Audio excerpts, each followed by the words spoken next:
आपल्याला सगळ्यांना कल्पना आहे की नागपूरमध्ये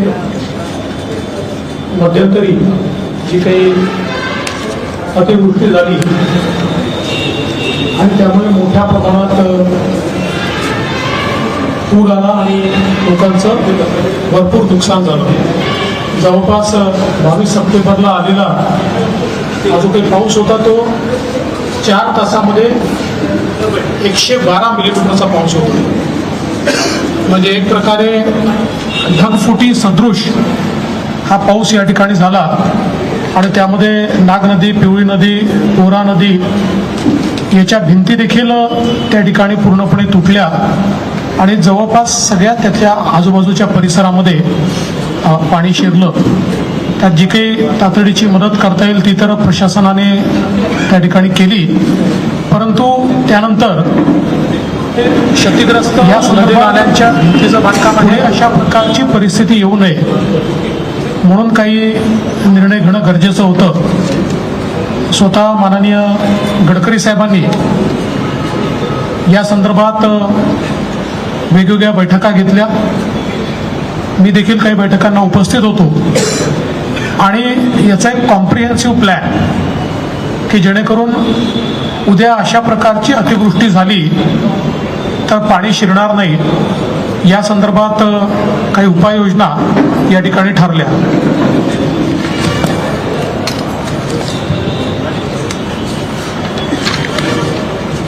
यामध्ये अंबाझरी धरणाचं बळकटीकरण करण्याचा एक निर्णय घेण्यात आलाय, कारण हे 150 वर्ष जुनं अशा प्रकारचं धरण आहे आणि जवळपास 942 मीटर धरणाची लांबी आहे आणि या धरणाला लागून 140 मीटर लांबीचा दगडी सांडवा बांधण्यात आला आहे. तर याच्यामध्ये आता ज्या काही जीर्ण भिंती आहेत त्याला कॉन्क्रीटचं जॅकेटिंग करण्याचा निर्णय घेण्यात आला आहे. खालच्या बाजूला RCC रिटेनिंग वॉल ही तयार करण्यात येणार आहे आणि त्याच्या सुरक्षिततेच्या दृष्टीने जवळपास 21 कोटी रुपयाच्या प्रस्तावाला पाटबंधारे विभागाच्या माध्यमातून हे काम केलं जाणार आहे. त्याला पाटबंधारे विभागाने मान्यता दिली आहे आणि पाटबंधारे विभागच हे काम करेल. त्यासोबत जे काही माती धरण आहे त्याचं क्रॉस सेक्शन दुरुस्ती आणि दगडी पिचिंगची कामं करण्यात येणार आहे.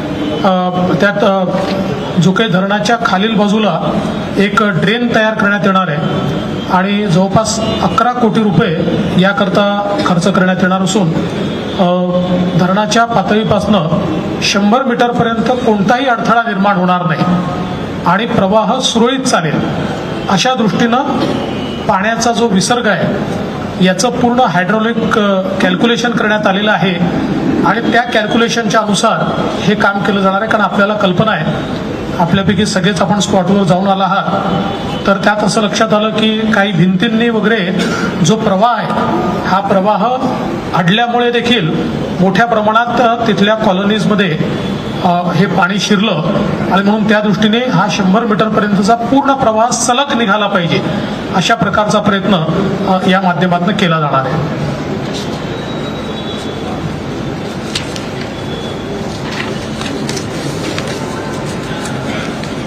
याच अनुषंगाने महानगरपालिकेने राज्य शासनाकडे एक 234 कोटी रुपयाचा प्रकल्प अहवाल हा जिल्हाधिकाऱ्यांच्या मार्फत सादर केलेला आहे, ज्याच्यामध्ये क्षतिग्रस्त नदी नाल्यांच्या भिंतीचं बांधकाम आहे, क्षतिग्रस्त रस्त्यांचं डांबरीकरण आहे आणि पुलाचं पुनर्बांधकाम इत्यादी सगळी कामं आहेत. तर याला देखील राज्य सरकार प्राधान्याने निधी उपलब्ध करून देते आणि या माध्यमातून हे जी काही 234 कोटीची कामं आहेत ती आपण हातात घेणार आहोत. नदीचा जो प्रवाह आहे तो सुरळीत करण्याच्या दृष्टीने देखील साधारणपणे नदीची वहन क्षमता जी आहे ती वाढवावी लागणार आहे आणि त्याकरता अंबाझरी ओव्हरफ्लो पॉईंटपासून पंचशील सिनेमापर्यंत जवळपास 4.80 किलोमीटर म्हणजे 5 किलोमीटर नदीच्या पात्राचं 1 ते 1.5 मीटर हे खोलीकरण करण्यात येणार आहे. याच्यामुळे जी काही नदीची कॅरिंग कॅपॅसिटी आहे ही कॅरिंग कॅपॅसिटी देखील मोठ्या प्रमाणात वाढेल आणि अशा प्रकारे जर एखाद वेळेस मोठ्या प्रमाणात पाऊस झाला तर हे जे पाणी आउटफ्लँक होतं किंवा वेगवेगळ्या लोकांकडे घुसतं त्याऐवजी ते त्या फ्लोमधनं बाहेर काढता येईल. यासोबत जवळपास शहरातल्या सर्वच नदी नाल्यांच्या संदर्भात देखील एक डिझास्टर मिटिगेशन मेजर म्हणून त्या ठिकाणी त्याच्या रिटेनिंग वॉल्स, पूल आणि अन्य बांधकामं हे देखील करण्याच्या संदर्भातला एक प्रस्ताव आलेला आहे. हा प्रस्ताव मोठा प्रस्ताव आहे. हा टप्प्याटप्प्याने या ठिकाणी हातात घेण्यात येईल आणि त्याला देखील एक तत्वता मान्यता सुरुवातीला देण्यात येईल आणि त्याच्यानंतर याला देखील बजेटमधनं टप्प्याटप्प्याने पैसे देऊन हे काम देखील निश्चितपणे या ठिकाणी करण्यात येणार आहे. यासोबत आपल्याला कल्पना आहे की जे काही त्या ठिकाणी आपल्या NITचं जे स्केटिंग रिंक आहे या आपल्याला आपण बघितलं आहे त्या स्केटिंग रिंकचं पार्किंग जे आहे या पार्किंगमुळे देखील मोठ्या प्रमाणात पाणी अडल्याची घटना आपण बघितलेली आहे. त्यामुळे NITला त्याही सूचना देण्यात आलेल्या आहेत आणि हे जे काही पार्किंग आहे ते पार्किंग मोकळं करून तिथला जो फ्लो आहे हा फ्लो थेट गेला पाहिजे आणि ते सगळे पिलर्स हे पार्किंगचे तिथनं काढून टाकण्याचा देखील निर्णय हा करण्यात आलेला आहे जेणेकरून पुढच्या काळामध्ये अशा प्रकारे पाणी त्या ठिकाणी थांबणार नाही. या व्यतिरिक्त अजून काही छोट्या उपाययोजना आहेत ज्या हाती घेण्यात आलेल्या आहेत आणि मला विश्वास आहे की शेवटी यावेळेस जे डिझास्टर होतं हे तर न भूतो अशा प्रकारचा पाऊस होता पण आपल्याला पुढे वातावरणातला बदल पाहता अशा प्रकारच्या घटना वाढण्याचा संभव आहे आणि म्हणून एक लॉंग टर्म उपाययोजना म्हणून या संदर्भातल्या या सगळ्या उपाययोजना माननीय गडकरी साहेबांच्या नेतृत्वामध्ये आणि त्यांच्या संकल्पनेतून या ठिकाणी आम्ही तयार केलेल्या आहेत आणि राज्य सरकार पूर्ण पुढाकार घेऊन त्याला जो काही निधी लागेल तो निधी त्याकरता उपलब्ध करून देईल. मी माननीय गडकरी साहेबांना विनंती करतो की त्यांनी या संदर्भात माहिती द्यावी. जवळपास ज्या महत्त्वाच्या सूचना आहेत त्या मुख्यमंत्र्यांनी आपल्यासमोर मांडलेल्या आहेत. यामध्ये जो पूल आहे त्या पुलामध्ये आता जसा हा टेबल आहे इकडे एक पिलर आहे आणि इकडे एक पिलर आहे तर याच्यातून मधून नदी वाहते. तर नाग नदीवर जे पुलं तयार झाले त्याच्यात मध्ये मध्ये पिलर आहेत. हा PWDचा पूल मोठा करून त्याची खालून फ्लो वाहता येईल जेणेकरून या मधले पिलर आडवे येणार नाही अशा प्रकारे डिझाईन करून त्याचं बांधणी आणि याच्या अनुषंगाने आता असे पुलं विशेषतः गांधीनगरकडे जाताना एक पूल आहे त्याच्यातही तो प्रॉब्लेम म्हणजे पाणी अडतं. हा पंचशीलपर्यंत जेवढे पूल आहेत ते सगळे दुरुस्त करण्यात येईल. दुसरा मुद्दा जे आपला अंबाझरीचा जिथून फ्लो होतो तिथे ऑटोमॅटिक गेट बसवणार आहे 4 करोड रुपयाचे आणि त्याच्यातून जेणेकरून आधीपासूनच जेव्हा पाऊस येईल त्यातला प्रवाह कंट्रोल करण्याचा प्रयत्न म्हणजे एकदम अचानक असं होणार नाही. त्यामुळे आपण ते गेट खाली जाऊन परिस्थिती बघून आपल्याला हळूहळू फ्लो सोडता येईल. त्यामुळे अचानक जे संकट आलं तेव्हा तेवढं टेक्निकलरित्या त्याचा अभ्यास केला गेला आहे. अंबाझरी तलावाचं जे पाणी आहे ते CRF कॅम्पमध्ये जातं SRP कॅम्प जयताडला. तर त्याच्यामध्ये MIDCने हे पाणी काही वापरावं काही आपल्या जयताळ्याच्या कॅम्पमध्ये कॅपॅसिटी वाढवून जर गृह विभागाची परवानगी मिळाली तर जयताळ्याच्या भागाला मोठ्या प्रमाणावर डेव्हलपमेंट होते. अंबाझरीतलं पाणी त्या SRP कॅम्पमध्ये शुद्ध करून ते पाणी अजून काही भागामध्ये देता येईल वापरण्याकरता त्याच्यावर चर्चा सुरू आहे. त्या काळामध्ये अंबाझरी तलावापासून एम्प्रेसपर्यंत एक पाईपलाईन आली आहे ती कोणालाच माहिती नाही. सगळे सांगतात की कशी आहे काय ही माहिती नाही. एक सुझाव असा आला होता की ते शुक्रवार तलाव भरण्याकरता याचं पाणी वापरावं पण त्याचे अजून काही पूर्ण एवढं सगळं चेकिंग करणं आणि याचे काही पुरावे मिळालेले नाही. यामध्ये ठिकठिकाणी जो प्रवाह अडत होता त्याच्यामध्ये पुलांचे डिझाईन्स आहेत ते नवीन करणं आहे तेथील. दुसरी गोष्ट नदीला खोलीकरण आपल्या या नागदीला खोलीकरण करणं तिचा बऱ्याच दिवसात कचरा देण्यात आला त्याच्यातून 1 मीटर असं म्हटलं आहे. माझा अंदाज आहे की त्याच्यामध्ये 1 मीटर गाळ असावा. तो सगळा गाळ बाहेर काढल्यामुळे त्याची कॅपॅसिटी वाढेल. दुसरं 2400 कोटी रुपयाचा नाग नदीचा प्रकल्प जायकाबरोबर मंजूर झालेला आहे. त्यामुळे आता हा प्रकल्प आणि तो प्रकल्प काम करण्याच्या आधी दोन्ही प्रकल्पाबद्दल कमिशनर साहेबांकडे बसून मग त्याच्यात कुठे ओव्हरलॅपिंग होणार नाही आणि टेक्निकल प्रॉब्लेम होणार नाही तपासून मग हे काम करू. याच्यामध्ये महाराष्ट्र सरकारचं जे डिझास्टर डिपार्टमेंट आहे त्याच्याकडे कलेक्टर साहेबांकडनं नागनदीच्या बरोबर पिवळी नदी आहे, बाकीचे नाले आहे जे नागपुरातले ज्याच्यामुळे खूप नुकसान झालं त्याच्याही बाबतीत अभ्यासक्रम एक पाठवलेला आहे. यावेळी हे सगळे नाले खोलीकरण, त्याची दगडाची उत्तम भिंत चांगल्या क्वालिटीची बांधणं, खाली कॉन्क्रिटिंग करणं, जेणेकरून दरवर्षी जे पावसाळ्यात पाणी शिरतं आणि ज्याच्यामुळे नुकसान होतं, आमच्या सगळ्यांनी जेव्हा टेक्निकल लोकांनी विचार केला तेव्हा साधारणतः या सगळ्या उपाययोजनामधून हे या योजना झाल्या तर हा जो यावेळी जे संकट आलं असं संकट येणार नाही. पण यावेळी जे 112 mm पाणी पडलं हा एक रेकॉर्ड आहे. अशी स्थिती जुन्या काळामध्ये जो रेकॉर्ड आहे त्याच्यामध्ये 112 mm कधीच नव्हतं. हे ढगफुटी आणि याच्यापर्यंत झालं रात्रभरामध्ये, त्यामुळे मोठ्या प्रमाणात आलं. पण याच्यातून खूप लोकांचं नुकसान झालं आणि म्हणून लॉंग टर्म प्लॅन आहे देवेंद्रजी जसं सांगितलं आहे त्याच्या इम्प्लिमेंटेशनला त्या एजन्सीकडनं लगेच सुरुवात करू. पुढल्या वर्षीपर्यंत यातून विशेषतः रिलीफ मिळेल आणि अशी कुठे घटना झाली तर नुकसान होणार नाही. नक्की याच्या संबंधात तुम्हाला विचारायचं देवेंद्रजी उत्तर दे. कुठे हल्दीरामचा स्मारकाचे पण स्टडी करतात आहे. त्याच्यात इरिगेशनचे एक्सपर्ट लोकांनी स्टडी केला आणि बाकीच्यांनी केलेला आहे. त्यांचं टेक्निकल ओपिनियन घेऊ, आवश्यकता असेल तर म्हणूनच पहिले 100 मीटरचा फ्लो पूर्ण स्ट्रेट फ्लो करण्याचा होता. तो जो पूल आहे ना विवेकानंद स्मारकासमोर तो खाली गेला आहे आणि त्या पुलामध्ये असा पूल व्हायचा आहे की असे 1, 2, 3, 4 कॉलम झाले. तर त्या पुलाचं हाईट वाढवली आणि तिकडनं केलं तर तो फ्लो जो आहे तो एकदम बाहेर गेलं जे पाणी, विशेषतः वर्मा लेआउट आणि या भागात जे पसरलं पाणी हल्दीरामच्या मागे, हा पूल जर मोठा असता तर तिथे पाणी चोकअप नसतं झालं. तर या सगळ्याचा इथं माझे एक मित्र आहेत ते चीफ इंजिनियर होते, त्यांच्याकडनं स्टडी केला, इरिगेशनचे रिपोर्ट आले, महानगरपालिकेने घेतला, सगळ्यांच्या मिटिंगा कमिशनरनी घेतल्या, माझ्याकडे मी सगळं प्रेझेंटेशन घेतलं, टेक्निकल गोष्टी केल्या, देवेंद्रजींनी या सगळ्या गोष्टी तपासल्या, जनतेचे कुठे कुठे प्रॉब्लेम आले, कोणत्या ठिकाणी आले, किती पाणी गेलं त्याची सगळं आलं आणि त्याच्यानंतर मग हा प्लॅन तयार झाला.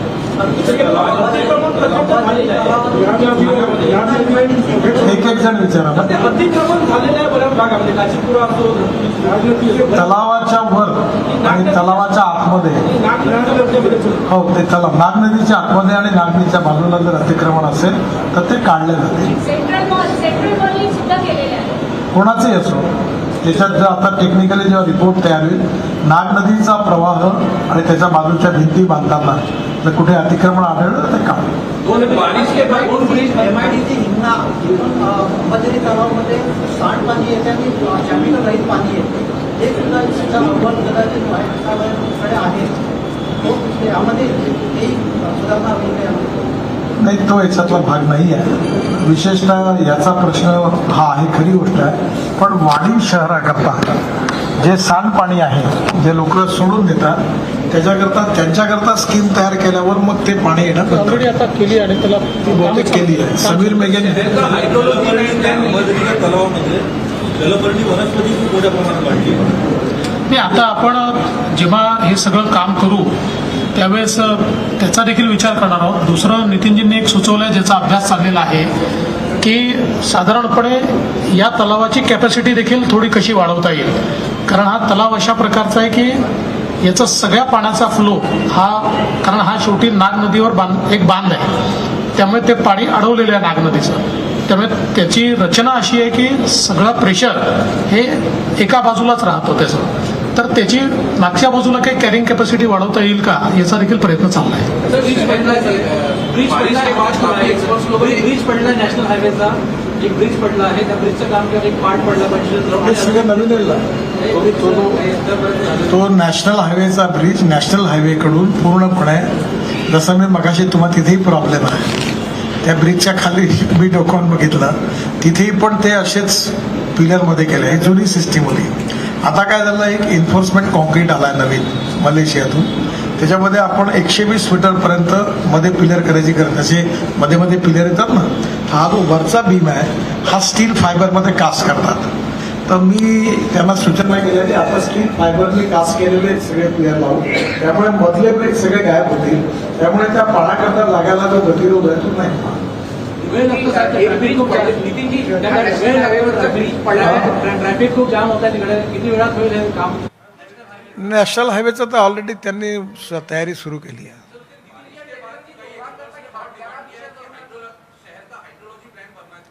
सर एक आप समझ लो, ये प्रॉब्लम ऐसा है कि 112 mm पानी आज तक नागपुर के इतिहास में नहीं आया. ये बात आज तक जो कुछ 112 mm और 3-4 घंटे में है, तो ये इतना मैंने तो भी अभी मैं जन्म में देखा नहीं है. आप में से भी किसी को पता होगा. अभी ये ऐसा संकट है कि वो मैं कोई हमारी जिम्मेदारी किसी ऊपर ढकेलना नहीं चाहते हम लोग. हम तो यही समझते कि हमारी जिम्मेदारी हम इसको रिजॉल्व करें, पर बेसिकली ये ऐसे कभी होता नहीं. तो इसलिए ये समझते हुए कि ऐसा कभी आगे होगा, ये समझ कर ये सब उपाय योजना की है.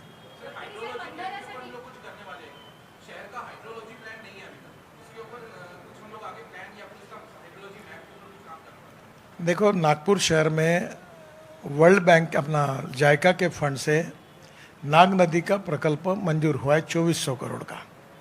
नाग नदी के प्रकल्प में 3 विधानसभा क्षेत्र जो होते हैं उसका ड्रेनेज और सब उसमें आया है. 3 विधानसभा क्षेत्र का उसमें नहीं आया है. मैंने म्यूनिसिपल कमिश्नर जी को ये सुझाव दिया है कि जो बाकी 3 विधानसभा क्षेत्र है उसको उसी कंसल्टेंट से प्लान करके, ये जो 3 का जो है वो जायका फंडेड इसमें होगा, और बाकी के 3 में NIT की जितनी जगह है वो NIT की होगी या MMRD की, और जितनी कारपोरेशन वो उतना बेयर करेंगे. और नागपुर शहर का पूरा इंटीग्रेटेड ड्रेनेज का मैप हम तैयार करेंगे इंटरनेशनल कंसल्टेंट से, और उसके बाद लाइन डालेंगे. जब पानी की जो ड्रिंकिंग वाटर की पाइपलाइन है उसमें भी इसी प्रकार का प्लान किया है. अब बड़े प्रमाण पर ये जो पाइपलाइन है वो डालने का काम चालू है. पानी की टाकियाँ जो है वो भी बनाना चालू है ड्रिंकिंग वाटर के लिए. और दूसरी तरफ ड्रेनेज के प्लान में 3 कॉन्स्टिट्यूंसी का वो जो जायका के फंड में, और बाकी का कमिश्नर साहब उसी एजेंसी जो सिलेक्ट होगी उससे एक्सटेंशन में इसका भी प्लान तैयार करेंगे, और उसके आधार पर काम करके दोनों का नागपुर शहर का एक उत्तर उसमें मिलेगा. ये टेक्निकल सब्जेक्ट है, ग्रेडियंट कहाँ है क्या है. जैसे अभी आप ये छत्रपति पुल के बाद जो रेलवे पूरे ना जहाँ पानी आता है, तो उसमें काफ़ी चर्चाएं हुई, खूब टेक्निकल एक्सपर्ट गए. एक बात मैंने उनको सुझाई कि वहाँ भी 1 मीटर अगर वो नदी खोल हो जाएगी तो शायद पानी ऊपर नहीं आएगा, पानी का फ्लो बढ़ेगा.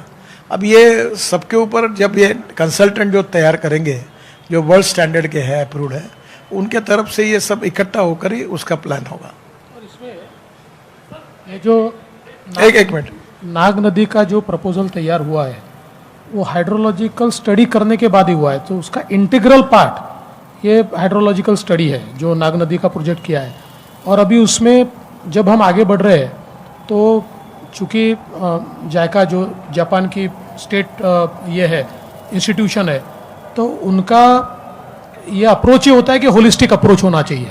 तो उस हिसाब से स्पेशलाइज कंसल्टेंट्स और जनरल कंसल्टेंट्स ऐसे दोनों को रख के उसका कंप्लीट, मतलब हम ये कह सकते हैं कि ये जो प्रोजेक्ट अभी ये हो रहा है ये कोई केवल कंस्ट्रक्शन का प्रोजेक्ट नहीं है.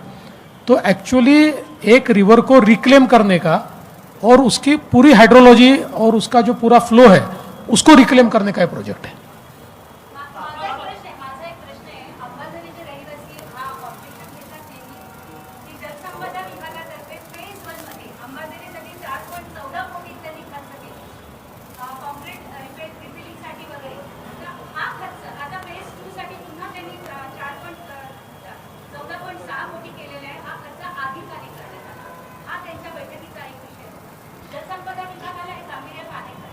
असं आहे की आता हे जे काही काम आपण करतोय, परवा जे डिझास्टर झालं त्याच्याशी त्याचा थेट संबंध येत नाही. हे आपण मजबूतीकरण करतोय, कारण 150 वर्ष जुनं हे धरण आहे आणि त्याच्यामुळे उद्याला याच्यापेक्षा समजा एक अफवा उठली होती की त्याची जी काही भिंत आहे धरणाची त्याला क्रॅक गेली आहे, काही गेली नव्हती. पण आपल्याही लक्षात आलं की 150 वर्ष जुनं धरण आहे, वेगवेगळ्या वेळी काही पिचिंग केलं आहे, काही त्याला थोडं सुधारणा केली आहे, पण याचा एक आपल्याला होलिस्टिक व्ह्यू घेतला पाहिजे. आणि म्हणून याचं एक ज्याला आपण मिटिगेशन मेजर म्हणून म्हणतो, म्हणजे पूर्व तयारी म्हणून म्हणतो, तशा प्रकारे काम आपण करतोय. एक याच्यातला महत्त्वाचा विषय आहे, जलसंपदा विभागाचा याच्यात काही दोष नाही. पहिली गोष्ट, अंबाझरी तलावाचा मालक कोण, हा गेल्या मी 40 वर्षापासून राजकारणात आहे, तर याचा मालकच ठरला नाही. मेट्रोवाले बसले आहेत, त्यांना माहिती आहे तेलंगखेडी म्हणजे फुटाळा तलाव आणि अंबाझरी तलाव हे कोणाचं बाळ आहे याचा अजून आईवडिलाची निश्चिती झाली नव्हती. पहिल्यांदा या बैठकीत हे सगळं झाल्यानंतर म्युन्सिपल कमिशनरांनी आता सांगितलं आहे की अंबाझरी हे महानगरपालिकेची आहे, आमची जबाबदारी आहे. त्यामुळे याची ओनरशिप आता ठरली आहे. मधल्या काळामध्ये जे काम इरिगेशनला मिळालं होतं ते नॉमिनेशन बेसिसवर मिळालं होतं. त्यामुळे अल्टिमेटली आता अंबाझरी तलावातलं तुम्ही म्हणता तशी शंका लक्षात घेऊन आता जलसंपदा विभागाने त्याच्याकरता पैशाची मदत पण केली आहे. तो मातीचा बांध आहे आणि ती मनात भीती नागपुरातल्या जनतेच्या मनात आहे, आमच्याही मनात आहे की हे बरं झालं की या बांध कुठं फुटला तर अजून नवीन प्रॉब्लेम येतील. म्हणून या प्रकल्पामध्ये त्याच्या संदर्भात सगळं टेक्निकल स्टडी करून उपाययोजना केल्या गेली आहे.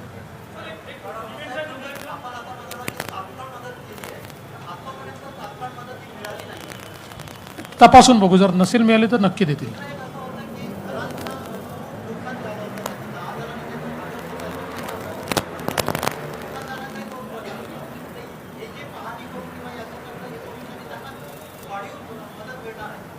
बघा, आपल्याकडे NDRFने प्रत्येक प्रकारच्या मदतीचे नॉर्म्स तयार केले आहेत आणि ते जे नॉर्म्स आहेत त्याप्रमाणेच आपल्याला मदत करावी लागते. हे खरंच आहे की त्या मदतीने लोकांचं भागणार नाही, लोकांचं नुकसान मोठं आहे, पण शेवटी कुठले तरी नॉर्म्सप्रमाणेच सरकार मदत करू शकते, सरकार त्याच्या पलीकडे जाऊन करू शकत नाही.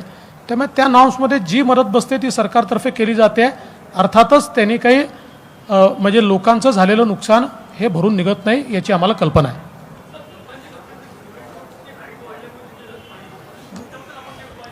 अरे कोणी काही बोलते ते आम्ही उत्तर द्यायचे का? कोणी तर एकाने काढलं की सिमेंट कॉन्क्रीट रोड आला 112-14 mm पाणी का सिमेंट कॉन्क्रीट रोडने बोलावलं का वरतो इधर आओ नीचे आओ. हे अशा फालतू गोष्टीची आम्ही दखल घेत नाही. टेक्निकल स्टडी केला, त्या धरणाची कॅपॅसिटी किती, पाण्याचा फ्लो किती, पाण्याचा फ्लो कुठे अडतो, त्या नदीवर अतिक्रमण कुठे झालं आहे, त्याच्या भिंती कुठे कोसळलेल्या आहेत, कोणाच्या घरात गेलं, ते सगळ्या प्रकारचा टेक्निकल अभ्यास केला. ते इंजिनियर तिथपर्यंत गेले. त्याच्यात सिमेंट कॉन्क्रीट रोडचा काही संबंध नाही याच्याशी.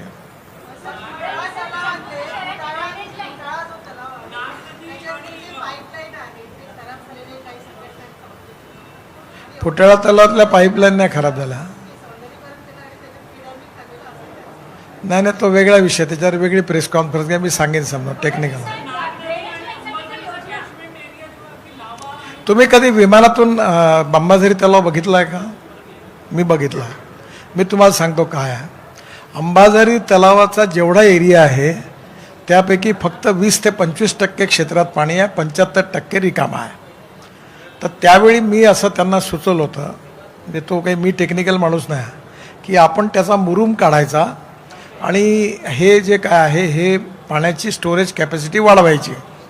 ती जर वाढली तर मग पाणी हे ओव्हरफ्लोच होणार नाही आणि पाणी स्टोअर होईल आणि ते पाणी आपण दरवर्षी CRF कॅम्पला आणि जैताळ्याच्या भागातून जे नागपूर ते वापरण्याचं पाणी म्हणून द्यायचं. तर याच्यामध्ये कसं आहे, सुझाव द्यायला काही हे नाही, पण टेक्निकली ही जी भिंत आहे ज्याचा आत्ता देवेंद्रजींनी उल्लेख केला, त्या बाबतीमध्ये तो मातीचा बांध आणि तो मला वाटतं 140 वर्ष जुना आहे. त्याच्यामुळे पहिले या बांधाला मजबूत करणं, त्याची कॉन्क्रिटिंग करण्याची, त्याला गोट्याने पिचिंग करायची टेक्निकल सूचना आहे. ती झाल्यानंतर मग त्याची कॅपॅसिटी खरोखर किती आहे ती टेस्ट करून टेक्निकल रिपोर्ट आला तर मग त्याचा विचार करता येईल, नाही तर तोपर्यंत नाही करता येणार. आणि जसं नितीनजींनी सुचवलं आहे, खरं म्हणजे हिंगणा MIDC याचा एक नीट कन्झ्युमर होऊ शकते. त्यामुळे आम्ही MIDCला देखील मी आदेश देणार आहे की त्यांनी टेक्निकली तपासून बघावं आणि त्यांना पाण्याची आवश्यकता असतेच. त्याच्यामुळे हिंगणा MIDCने जर ते पाणी वापरणं सुरू केलं तर मला असं वाटतं की कारण आता गेले अनेक वर्ष आपण पाहतोय की अंबाझरी तलावात पाणी राहतच, म्हणजे ते काही असा सुकलेला तलाव अंबाझरी कधीच नसतो. तेव्हा त्याचा वापर काही करता आला तर ते MIDCला आपण निश्चितपणे सांगणार आहोत.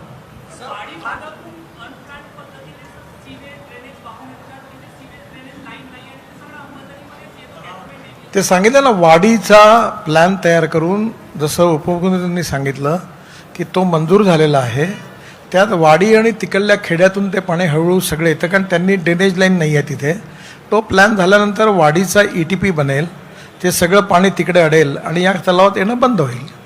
दुसरं, MIDCला सूचना दिल्या होत्या त्यामध्ये. काही लोकांनी तक्रार केली इंडस्ट्रीवाल्यांचं पाणी येतं म्हणून, तर त्याच्याही बाबतीत चौकशी करू, ते पण काढू. एखादा प्रश्न आहे की हा जो अंबाझरीचा धरणाचा जो बळकट करण्याचा जो प्रकल्प तुम्ही महाराष्ट्र सरकारने हाती घेतलेला आहे तो खरंच कौतुकास्पद आहे, परंतु याला किती काळ लागेल? म्हणजे येणाऱ्या पावसाळ्यापर्यंत होईल?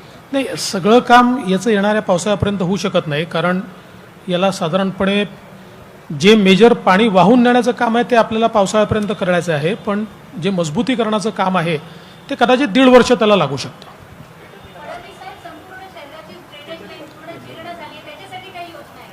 अहो, तुम्ही ऐकलं नाही का? मी सांगितलं ना तुम्हाला की जायकाच्या याच्यामध्ये 2400 कोटी रुपयाचा प्रोजेक्ट सँक्शन झाला.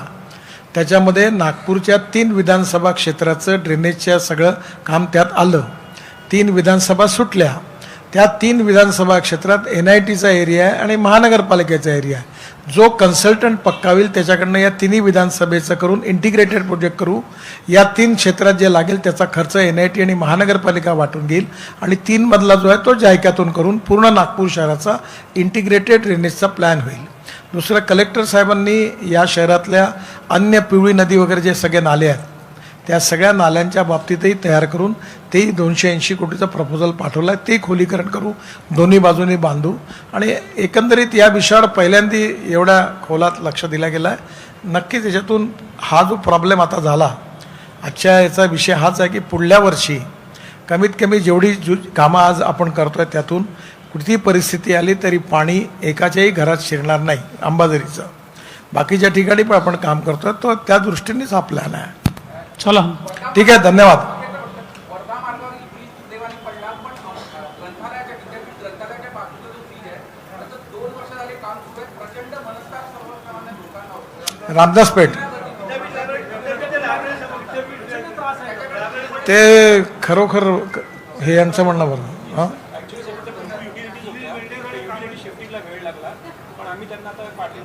नाही तर आता त्यात युटिलिटीचा प्रॉब्लेम होता. मलाही पण खूप लोकांच्या तक्रारी आल्या. मी पण कमिशनर साहेबांकडे इन्क्वायरी करायला पत्र लिहिलं होतं, पण आता तो लवकर होईल. युटिलिटीचा प्रॉब्लेम सुटला आहे, तो पूर्ण होईल. चला, ठीक आहे. धन्यवाद, सगळ्यांचे आभार.